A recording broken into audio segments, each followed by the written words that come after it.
Hi friends, నిన్న ఆదివారం కావడంతో మా అన్నయ్య నేను కలిసి అలా నాన్ వెజ్ షాపింగ్ చేద్దామని బయలుదేరాం. అలా మధ్యలో లొకేషన్ని తెనాలి టు నిజాంపట్నం హార్బర్కి పెట్టేశాం.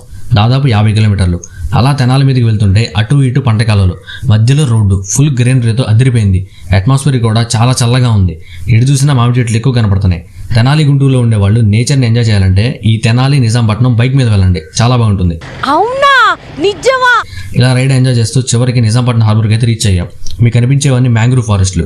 అక్కడక్కడ చేపలను ఎండబెట్టి కనిపించాయి. వాసన నచ్చకపోతే మాత్రం ముక్కు మూసుకోండి. ఏంటి కర్రల మీద బట్టలు ఆరేసినట్టు ఉన్నాయనుకుంటున్నారా? మేము కూడా అదే అనుకుని ఆగాం. అవన్నీ కూడా చేపలు. ఇదిగోండి, హార్బర్కి ముందుగానే రోడ్డు పక్కల పడవలు కనిపిస్తున్నాయి.